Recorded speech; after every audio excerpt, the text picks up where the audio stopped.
이재명 더불어민주당 대표가 어제 대장동 미래신도시 특혜 연루 혐의로 12시간 검찰 조사를 받았습니다. 검찰의 구속영장 청구 여부에 따라 이 대표의 사법 리스크 문제가 새로운 국면을 맞이할 전망입니다. 최창렬 용인대 특임교수, 장성호 건국대 국가정보학과 교수와 관련 내용 정리하겠습니다. 두 분 어서 오십시오. 안녕하세요. 예, 안녕하십니까. 자, 이재명 대표 12시간의 검찰 조사를 마치고 이제 심경을 밝혔습니다. 어떻게 밝혔는지 먼저 듣고 오겠습니다. 들어보시죠. 윤석열 검사 독재 정권의 검찰답게 역시 수사가 아닌 정치를 하고 있었다는 느낌이 듭니다.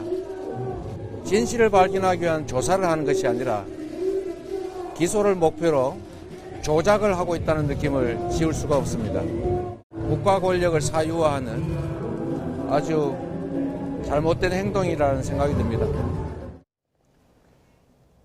예, 조사를 마치고 나온 이재명 대표, 검찰이 수사가 아닌 정치를 하고 있는 것 같았다는 느낌이 들었다. 이재명 대표의 전략을 보면 33페이지의 답변서를 준비했고 이걸로 진술을 이제 대신했다고 해요.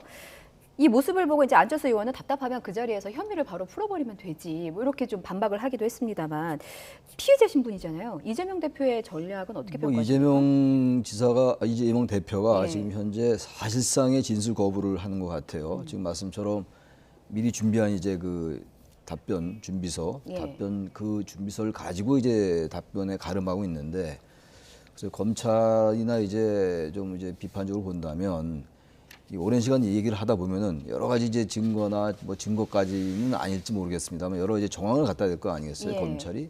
검찰은 100페이지 분량을 네, 준비했다고 100페이지 준비했다는 거 아니에요, 예. 질문 자체를.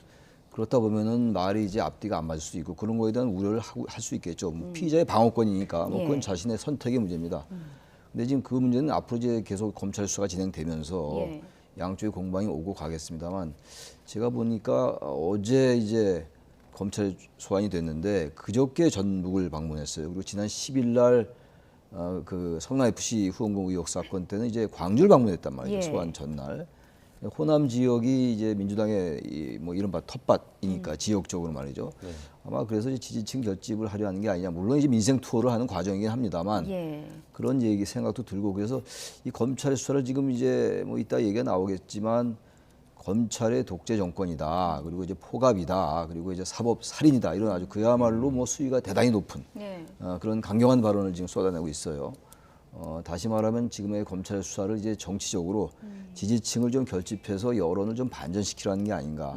지금의 여론은 검찰 수사가 정당하다라는 여론이 높은 걸로 제가 알고 있습니다. 지금. 예. 예. 아마 그래서 이제 그런 걸 반전을 꾀하는 것 같은데 글쎄요 앞으로 뭐 검찰이 이제 기소를 할 게 거의 기정사실화되고 있죠. 아까도 지금 뭐 나왔습니다만 검찰이 기소를 전제로 그걸로 이제 몰고 간다라는 게 이제 이재명 대표의 주장입니다. 예. 아마 기소를 할 텐데 참 피곤하긴 피곤해요. 이 2021년도 9월에 나온 거거든요. 처음에 그 민주당 대선 경선 과정에서 나온 얘기였는데 벌써 1년 4개월이 됐어요. 예. 그리고 이게 법원의 판단까지 받아보려면 시간이 꽤 흘러야 될 거 아니겠어요? 그렇죠.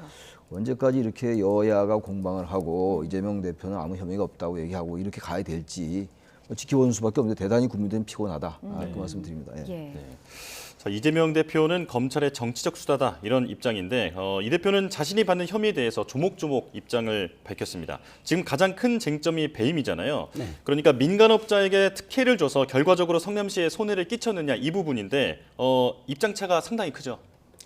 검찰 입장에서는 뭐 배임이라는 것이 사실은 이 범죄의 고의성을 입증을 해야 되고 그리고 실제 손해를 받더라도 유죄 입증이 상당히 어려운 왜냐하면 임무에 위반되는 행위가 있냐 없냐 이런 예. 것들을 이제 따져야 되기 때문에 검찰에서는 일단 이재명 대표의 제1 혐의가 배임입니다. 예. 두 번째는 뭐 부패방지법, 공직자의 충돌 방지법 위반 이렇게 이제 쭉 되어 있는데 대종동 일당이 애초에 그 총이익이 7,886억 이 중에서 택지 분양으로 4,054억, 예. 화천대유에서 아파트 분양으로 3,690억, 그리고 자산관리 위탁 수수료가 140억 정도 했고 그렇기 때문에 검찰에서 봤을 때 성남시에서 손해액이 651억 플러스 알파 플러스가 더 될 것이다 이렇게 예. 이제 검찰이 주장했고 여기에서 배임으로 보는 것은 이 사람들의 어떤 정치적 이익을 위해서 대장동 민간 사업자들에게 특혜 제공함으로써 성남시에 막대한 손해를 입혔다. 사실은 이것이 이제 배임인데, 예. 그러면 배임을 입증을 해야 되는 것은 검찰입니다. 입증의 책임이 검찰이 있고, 결국은 나중에 이것이 법원으로 가지 않겠습니까? 예. 이렇게 보면은 여기에서 이제 이재명 대표가 지금 주장하는 것은 성남시가 환수한 이익 배당금은 1,822억이고, 그리고 제1공단이죠. 예. 여기서 검찰이 얘기하는 이제 배임이라는 것은 성남시의 제1공단을 조성하는 비용으로 이것을 이용을 했다. 이것이 이제 구체적으로 배임이라고 보는 겁니다. 예. 그래서 공원 조성비를 1,120억. 그래서 합계해서 5,003억을 성남시가 민간으로 갈 것을 5,503억 원을. 5,503억을 예, 예. 민간으로 갈 것을 다시 가져왔기 때문에 예, 예. 이것은 배임으로 볼 수가 없다. 이것은 직무상에서 내가 이득을 본 게 없다. 물론 검찰에서는 이것을 정치적 이득을 받기 때문에 이것을 배임이라고 하고 있지 않습니까? 예, 예. 물론 이 숫자가 상당히 지금 많아가지고 우리가 이렇게 혼동이 될 가능성도 있는데 듣기만으로도 사실 시청자 여러분께서는 헷갈리실 수도 있어요. 예. 그렇기 때문에 결국은 배임이라는 이런 혐의를 어떻게 범죄 고의성이 있었냐. 핵심적인 건 그겁니다. 이재명 대표가 이거에 대해서 뭐 여러 인물이 나오지 않습니까? 정진상, 유동규, 김만배 여러 명이 또 나오는데 국민들도 상당히 하도 많이 들어가지고 예. 대충은 다 압니다, 지금은. 네. 그래서 묵인 방조 인지했냐. 이것을 검찰이 입증을 해야 되는데 예. 이재명 대표는 지난 대선 때부터 해서 이런 한 푼 받은 적 없고 나는 몰랐다. 결전했지만 밑에서 하는 것을 내가 어떻게 알았냐, 알 수가 있겠냐. 예, 예. 그런 식으로 지금 거부를 하고 있기 때문에 어제도 마찬가지로 33쪽의 그 답변서를 미리 준비해서 갖고 나머지는 예. 거의 묵비권을 행사하지 않았겠습니까? 예. 그렇기 때문에 이것은 결국은 법원에 가서 재판을 통해서 재판이라는 것은 결국은 증거주의다. 그래서 증거가 있냐 없냐 이것이 가장 핵심적인 사안이 예. 될 가능성이 크다고 봅니다. 네. 증거가 중요하다는 말씀을 해주셨는데 사실 검찰은 이 같은 의혹의 정점은 이재명 대표에 있다 이렇게 보고 있는 거잖아요. 특히나 이제 실소유주 논란이 일었던 천화동인 이후의 네. 실소유주 논란, 대장동 이익이 배분되는 데 있어서 천화동인 1호의 실소유주는 이재명 대표다라는 의혹이 있는 거고 검찰은 이제 그 정점이 이재명 대표가 있다고 보는 거고 그래서 뇌물수수에 초점을 맞춘 거거든요. 그런데 이재명 대표는 지금 뭐 장 교수님께서 설명을 해주셨지만 이 사실 존재 자체를 몰랐다는 입장입니다. 결국에는 법정에서 입증 싸움이 좀 첨예하게 벌어지겠어요. 그러니까 지금 검찰이 지금 말씀하신 것처럼 검찰은 김만배가 자신의 지분의 절반을 이재명 대표 측에게 주겠다라는 얘기를 유동규에게 했고 예. 유동규 전 이제 본부장에게 했고 유동규는 그 얘기를 정진상 실장에게 보고를 했고 전 실장에게 그 정진상 전 실장이 이재명 대표에게 승인을 받았다라는 게 이번에 김만배의 그 추가 기소장에서 나온 얘기란 말이에요. 예. 그 검찰이 공소장에 적시한 얘기예요. 그거는 지금 얘기처럼 검찰은 이 사건, 대장동 개발 사건, 특혜 의혹 사건의 정점이 이재명 대표가 있다. 다 알고 승인했고, 예. 그리고 이제 지금 배임이 있고 뇌물수수가 있고 부패방지법 위반이 있어요. 이재명 그렇죠. 대표에게. 예. 그리고 이제 이미 기소된 거는 공직선거법상의 허위사실 유포. 그건 뭐 이제 백현동에 관련된 거죠. 예. 그건 이미 기소돼 있는 사건이고 대장동에 관련된 건 이 세 가지 혐의란 말이에요. 네. 이 상황 속에서 이제 이재명 대표는 그건 몰랐다라는 거잖아요, 지금. 이 대장동 사건의 핵심은 그거예요. 정진상 등 이른바 이제 대장동 일당들이 그 민간 개발업자들에게 편의를 제공한 대가로 뇌물을 받은 것이고 이 사실을 이재명 당시 경기도지사 또는 성남시장 때 알았느냐 몰랐느냐의 문제예요. 승인했다고 이제 얘기했단 말이죠. 예. 이런 부분들이 이제 과연 증거나 물증이 입증될 수 있을 것인가가 법원에 가서 다툴 거란 말이죠. 예, 예. 근데 지금 이제 이재명 대표나 이재명 대표 측의 주장은 이게 일방적인 그 이제 이른바 대장동 일당들의 진술에 의존하고 있는 것이다. 그리고 이건 조작 수사다. 그리고 이 독재 정권이 정적을 제거하기 위해서 지금 없는 사실을 만들어서 이게 기소로 몰고 간다는 게 주장이란 말이에요. 예. 지금. 어제 그 얘기 했던 거 아니겠어요? 그렇죠. 예. 근데 이제 이 검찰이 얼마나 많은 물증과 증거를 가지고 이 사건을 보고 있는지 모르겠어요. 공소장에 제가 아까 말씀드린 그 추가 공소장에 말이죠. 김만배의 공소장에 기본적으로 이 지금 초과이익 환수 조항 이런 거 뺀 거 이런 게 다 많이 나와 있긴 나와 있어요. 공소장도 굉장히 양이 많았거든요. 예. 그리고 이재명 대표의 이름이 146번인가 144번인가 등장한다는 거 아닙니까? 예, 예. 그렇다면 검찰이 나름대로 증거를 갖고 있는 거란 볼 수도 있고 반대로 지금까지 그 오랫동안 이제 수사가 진행되고 오면서 물론 이제 지난 이제 문재인 정부 때 수사하고 이제 상황이 바뀌었죠. 예. 정권이 바뀐 다음에 수사진을 다 개편한 다음에 바뀌었기 때문에 그 전부 그 기간을 수사해 보는 것도 좀 한계가 있는 것 같긴 해요. 그렇다 하더라도 증거가 있으면 그 증거를 어떻게든 알려줬을 텐데 너무 진술에만 의존하는 게 아니라는 그 민주당의 반박이 그래서 나오는 것 같단 말이에요. 예. 결국은 그래서 뭐 같은 얘기입니다만 결국 기소를 하고 뭐 기소는 거의 기정사실화 돼 있다고 다 생각하는 거니까 기소가 된 다음에 법원이 어떤 판단을 내릴 것인가. 그 법원의 판단은 1심 있고 2심 있고 또 대법원 판결도 있단 말이죠. 예. 이거 언제까지 이게 총선은 내년 4월이고 이제 바짝바짝 다가오고 예. 말이죠. 계속 민주당 내에서도 뭐 친명계, 비명계 갈려서 지금 이 사건을 보는 관점도 다르고 말이죠. 같은 당 내에서도 예. 이런 상황이에요. 네. 참 제가 아까도 말씀드렸습니다만 이 사건은 그래서 여야가 공방을 좀 자제하고 그리고 무조건 또 그렇다고 이거 정치 보복이다, 뭐 정치 탄압이다, 검찰공화국이다라고 얘기할 것도 아닌 것 같아요. 사실은 검찰이 아무것도 없이 그렇게 무조건 공소장을 쓸 수 있을까라는 생각도 들기도 들어요. 나중에 봐야지 알겠습니다만 그래서 아무튼 여야가 좀 공방을 자제하면서 검찰 수사 좀 지켜보고 그리고 민생에 좀 전념을 좀 해야죠. 여야가 이 사건 가지고 너무 공방하고 있는 게 아니냐 그런 비판을 안 할 수 없습니다. 예. 뭐 이재명 대표가 당 대표이기 때문에 정치권에서 이것을 외면할 수가 없고 예. 결국은 빨려 들어갈 수밖에 없는 것이 이제 우리 사회에서 정치의 위력 아니겠습니까?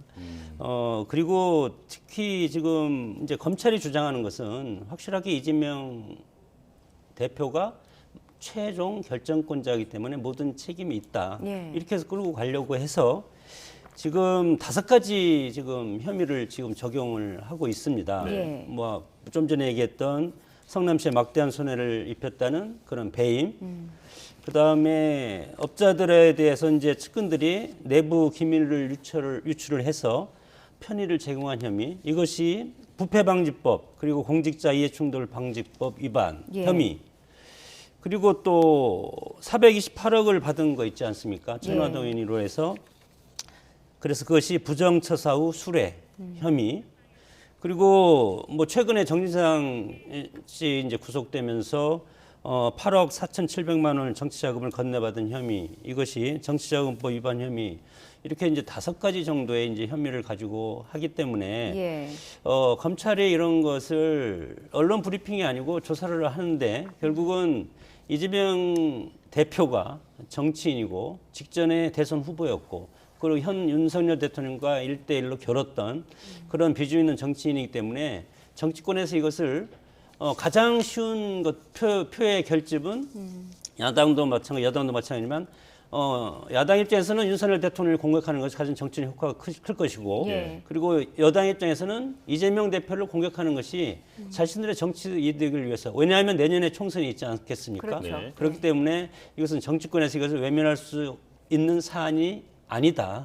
그래서 결국은 이것이 내년 총선을 지나서까지 계속 지속될 가능성이 크다고 봅니다. 예. 자, 지금 두 분께서 양측의 입장차를 상세하게 설명을 해주고 계신데 사실 이 문제가 장기화할수록 지금 이재명 대표의 사법 리스크에 대한 논쟁도 뜨거워지고 있지 않습니까? 그 여파는 어떻게 보십니까? 그래서 지금 이제 아까 호남 방문한 거를 말씀드렸는데 이 지금 검찰 소환 때문에만 호남을 방문했다고 단정할 수는 없어요. 예. 근데 그 호남 방문에서도 이제 검찰 수사를 강력하게 비난했거든요. 이 대표가. 그러니까 이제 말하자면 이재명 대표를 지지하는 그 시민들, 유권자들은 뭐 지금 검찰이 지금 완전히 엉터리 수사를 하고 있다고 보고 있는 거예요. 이재명 예. 대표의 주장에 동의하는 거죠. 반대로 그렇지 않은 분들은 이제 이재명 대표가 뭔가 혐의가 있다고 보고 있는 것 같고 이런 상황이란 말이죠. 그런데 문제는 같은 얘기의 반복이긴 합니다만 물론 여야 정치권이 현실 정치의 측면에서 얘기를 안 할 수가 없을 거예요. 야당 대표가 지금 혐의를 받고 있는 것이고 예. 그런데 야당 대표가 혐의를 받고 있다고 언제까지 민주당이 여기에 동원될 것이냐. 지난번에 1차 소환될 때는 거의 뭐 40여 명이 같이 대동을 했었잖아요. 예, 어제는 예. 그러진 않았어요. 예. 근데 어제도 꽤 많은 의원들이 왔어요. 오는 거야 어떻게 하겠습니까? 사실 예. 장 교수님 말씀처럼 제1야당 대표가 어떤 본인이 아무 혐의 없다고 주장하고 있는 상황이기 때문에 예. 의원들이 갈 수 있어요. 근데 과도하게 이걸 자꾸 검찰 공화국이다, 뭐 독재 정권이다, 그리고 야당 탄압이다, 정치 보복이다라는 이 이른바 프레임, 그 프레임으로 몰고 가려 하는 것 같거든요. 예, 예. 근데 그게 이제 하도 많이 들어서 얼마나 많은 국민들에게 설득력 있게 다가갈 수 있을 것인가의 문제가 좀 있다고 봅니다. 야당을 지지하는 유권자들이나 또 이제 야당 편을 거의 극단적으로 지지하는 분들도 있잖아요. 예.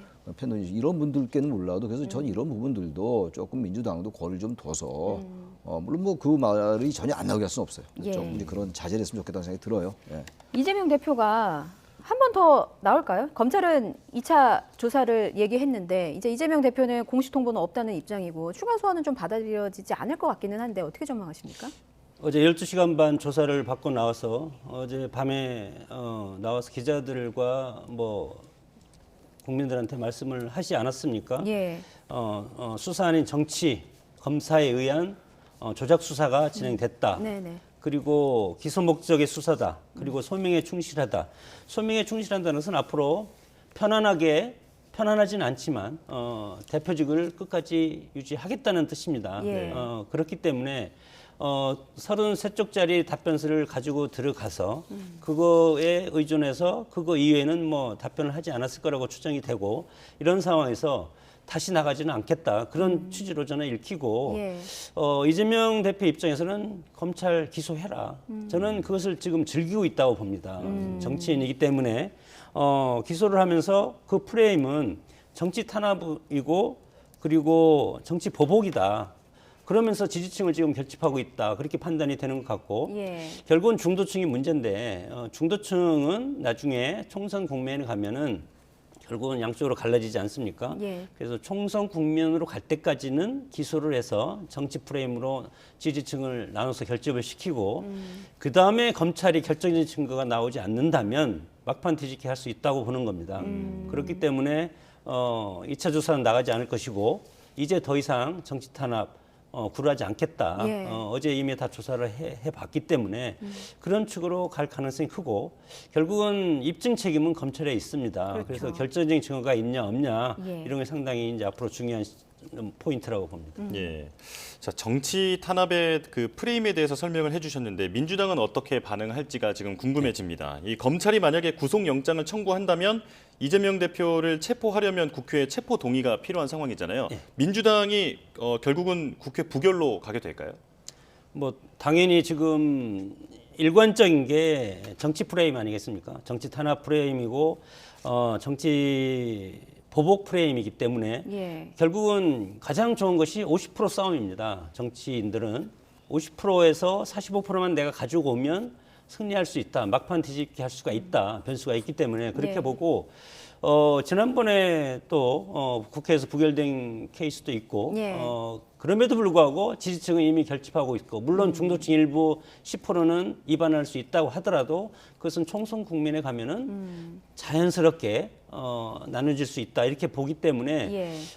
그렇게 되면은 총선 전략에도 그렇게 손해를 끼치지 않고 이것을 넘길 수가 있다. 그렇게 저는 정치적으로 판단을 하고 있는 것이 아닌가. 그렇기 때문에 물론 체포동의안이 일단 국회를 통과해야만이 구속영장이 집행되는 것 아니겠습니까? 네. 이런 상황에서 체포동의안은 당연히 야당에서 부결시킬 가능성이 저는 크다고 봅니다. 야당에서 네. 이런 부분 때문에 이제 여당에서는 방탄국회를 비판을 하고 있는 건데 이것과는 좀 별개로 당 대표직은 어떻게 될까 궁금해하는 분들도 있으셔요. 왜냐하면 당내에서도 이제 당원 80조를 가지고 해석이 분분하거든요. 교수님 어떻게 보십니까? 당원 80조에 보면 기소가 되면 각급 당직자들은 당직을 내려놔야 된다고 나와 있어요. 예. 명시가 돼 있어요. 예. 민주당 당원입니다. 그런데 또 그 단서에 정치 탄압으로 인한 그러한 기소는 예외로 돼 있어요. 당무위원회가 의결한다. 뭐 그런 취지로 돼 있기 때문에 당원이 아무 의미가 없을 겁니다. 아마. 만약 지금 제가 후자에 말씀드린 그 조항이 어쪽에 나와 있네요. 예.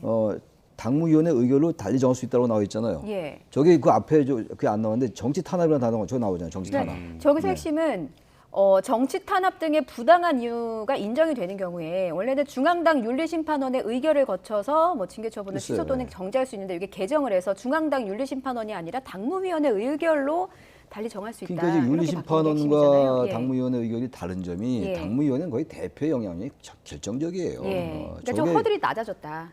엄청나게 낮아진 거예요. 예. 거의 없어진 거나 마찬가지예요. 게다가 예, 예. 정치 탄압이라는 저 용어 자체가 대단히 애매하잖아요. 예. 저 정치 탄압을 어떻게 정의 내릴 거냐 말이에요. 근데 이미 지금 정의를 그렇게 내리고 있잖아요. 이 수사는 정치 탄압이다. 야당에 대한 정치 보복이다로 이미 민주당이 공식적으로 정의를 내린 거나 마찬가지란 말이에요. 그렇다면 예. 저 지금 당원 80조에 각급 당직자들이 기소됐을 때 당직을 내려놔야 한다는 그 조항은 의미가 거의 없는 겁니다. 그러니까 지금 아까 장 교수님 말씀처럼 기본적으로 지금 야당이 당연히 체포동의안 부결시킬 것이고 예. 검찰은 구속영장 청구해봐야 신병 확보 못할 것이고 그리고 불구속 기소할 거고 예. 그리고 가는 거예요. 그리고 이제 계속 공방은 오고 가고 선거는 다가오고 그 각자의 생각대로 하는 겁니다. 그리고 나중에 법원의 판단이 뭐가 나올지 모르겠어요. 대법원까지 예. 시간이 꽤 걸릴 겁니다 아마. 예. 그러면 사실 저 사건 가지고 어떻게 나올지 유죄 나올지 무죄 나올지 모릅니다만 이걸 언제까지 끌고 갈 거냐 이거예요. 저는 그래서 검찰도 빨리 기소하고 할 거 있으면 예. 하고 할 거 그리고 있으면 빨리 하고. 법원도 빨리빨리 가능하면 빨리빨리 판단 내려서 해야죠. 예. 이거 다 끝난 다음에 그리고 공천권을 다 행사할 가능성이 높아요. 이재명 대표가. 그리고 당은 당대로 멍이 드는 겁니다. 지금 이재명 대표의 민주당은 말이죠. 그 당이 거의 단일대로 나선 결과가 됐기 때문에 이건 바람직하지 않다. 이건 여야 누굴 지지하고 보수 진보의 문제가 아니다 이런 말씀이에요. 예. 제 1야당이 언제까지 이런 걸 가지고 단일대로 갑니까? 그러니까 비면계에서 그래서 뭐 조홍천 의원이나 지금 뭐 이상민 의원 등을 중심으로 해서 이원호 의원도 그렇고 민주당 내 여러 가지 다른 모습이 나오고 있는 거거든요. 예. 그래서 이거는 좀 중도층 수도권 생각해서 너무 전략을 지지층 결집해서 간다. 그게 과연 맞는 전략인지 저는 모르겠어요. 저는 예. 거긴 좀 사실상 좀 비판적입니다. 이제 예. 우리 이제 네, 최 교수님 말씀 뭐 저는 100% 동감한데 이 검찰의 수사는 기소의 목적이 있고 검찰은 정치적 중립입니다. 물론 대통령이 거기 위해서 지휘권을 하고 있지만 그럼에도 불구하고 지금 국민의힘과 민주당의 관점이 다르다. 국민의힘 입장에서는 기소를 가급적 늦게 끌고 가서 총선 국면에 기소와 관련된 그런 여러 가지 방탄국회 이런 프레임이 총선 국면에서 상당히 큰 영향을 끼쳤으면 좋겠다 하는 그런 느낌이 있을 것이고 예. 민주당 입장에서는 이것이 빨리 끝나서 정치검찰의 수사가 허무맹랑한 수사였다. 그렇기 때문에 총선에서 막판 뒤집기를 하고 싶은 그렇기 때문에 약간 다릅니다. 그래서 어제 이재명 대표가 이것은 여러 가지 뭐 권력의 사유와 추가 기소에 위한 시간 끌기 계속 질문을 반복하고 그런 말을 하지 않았습니까? 예. 그렇기 때문에 민주당 입장에서는 빨리 끝내서 총선 국면에서 뒤집기 하고 싶은 그렇기 때문에 이 자체를 가지고 여당과 야당의 관점이 다르다고 봅니다. 예. 예. 어쨌든 우리나라 상권 분립이 좀 헌법으로 보장되어 있는 국가이기 네. 때문에 지켜볼 필요가 있을 것 같고요. 다음 주제로 넘어가 보겠습니다. 자, 국민의힘이 이번 주에 전당대회 후보자 등록의 컷오프 규모까지 확정할 예정인데요. 자, 지금까지 출마 선언한 후보는 원내에서 김기현, 안철수, 윤상현, 조경태 의원입니다. 이 중에서 김기현, 안철수 의원의 양강 구도가 형성되는 모습인데 먼저 두 후보의 각오와 전략 들어보고 오겠습니다. 당선 가능성 측면에서 김기현이 벌써 과반을 훨씬 넘은 수치가 나온 것을 알 수가 있습니다. 저는 아시다시피 여론조사에 대해서 일희일비하지 않습니다. 아직도 선거가 40일 정도 남았습니다. 예, 뭐 지지율을 보면 안철수 의원이 오차 범위 안에서 바짝 뒤를 쫓고 있는데 나경원 의원의 불출마로 인한 반사이익은 누가 얻고 있는 것이라고 분석하세요? 글쎄요, 저 여론조사가 저기 나온 저 그래픽에 나오는 여론조사 전에는 예. 안 의원이 많이 뒤졌었어요. 근데 네. 나경원 전 의원이 불출마 선언한 다음에 많이 따라잡았거든요. 예. 그러니까 지금 현재 적어도 단순하게 저 그래프만 본다면 이제 나경원 전 의원의 표가 좀 안 의원에게 간 것 같긴 합니다. 근데 지금 시간이 아직도 많이 남았어요. 예. 지금 2월 2일, 3일 날 이제 후보 등록하고 예. 한 달 남았단 말이에요. 3월 8일이 전당대회니까. 그렇죠. 근데 지금 이 양강구도로 가는데 지금 변수가 몇 개 있죠. 지금 이제 유승민 전 의원이 출마하느냐 안 하느냐도 변수가 될 것 같기도 예. 하고, 그리고 이제 안철수 의원에게 나경원 전 의원의 표가 계속 이제 안 의원에게 갈 것인지 다시 이게 분화할 것인지 그것도 변수예요. 게다가 또 나경원 전 의원이 뭐 이제 전대에 관여하지 않는다고 얘기했습니다만 역할하지 않겠다고 얘기했으나 예. 어떤 형태로든 간에 역할이 된다면 그게 과연 어느 쪽으로 작동될지 그런 게 변수입니다. 그리고 여전히 윤심은 뭐 김기현 의원에게 있는 게 아니냐라는 게 일반적으로 알려져 있는 사실이고 예. 뭐 이런 여러 가지가 아우러질 텐데 지금 임기 초반이고 그래서 그 당심이 이제 어떻게 작동하냐 워낙 당원이 많으니까 예. 당심 100%니까 근데 제가 아까 수도권하고 중도층 얘기했는데 국민의힘도 이제 수도권이나 중도층을 의식한다면 저기 당원들이니까 유권자들이 당원들이란 말이에요. 예. 당원들이 어떤 판단을 내릴지 윤심으로 일방적으로 가는 게 과연 내년도 국민의힘 총선 승리에 기여할 수 있을지라는 전략적 판단 같은 거, 전략적 투표 같은 거가 작동이 되면 예. 일방적인 윤심이 작동되는 게 불리할 수도 있다. 그 두 가지 조금 지켜봐야 될 것 같아요. 현재로서는요. 예.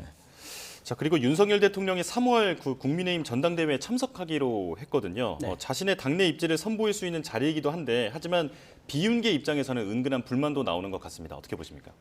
글쎄 그건 뭐 서로 지금 비윤이라든가 반윤이 저는 당대표가 되기는 상당히 어려운 구조가 지금 국민의힘이고 네. 어렵게 윤석열 대통령을 당선시키지 않았습니까? 네. 그리고 대통령의 당원이라든가 당을 실질적으로 개입을 할 수는 없지만 그럼에도 불구하고 이 그립이 상당히 강하다. 친윤 윤핵관이라고 소위 말하는 그런 분들을 통해서 상당히 강하다는 느낌을 당원들이 받고 있기 때문에 예.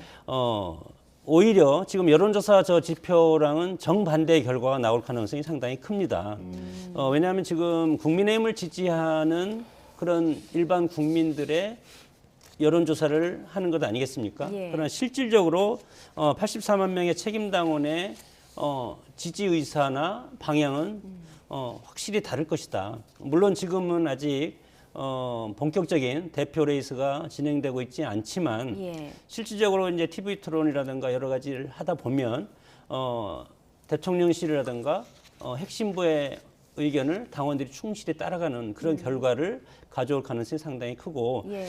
다만 나경원 의원의 여러 가지 아까 얘기했던 동정론 이것은 일시적으로 비윤인 이제 안철수 의원한테는 가지만 그럼에도 불구하고 지금 대통령이 그날 또 전당대회에 참여하겠다고 예. 그렇게 얘기한 것 자체가 사실은 어떤 메시지가 정치적인 메시지가 있다고 보기 때문에 어떤 한쪽으로 갈 가능성은 크다고 봅니다. 예. 예.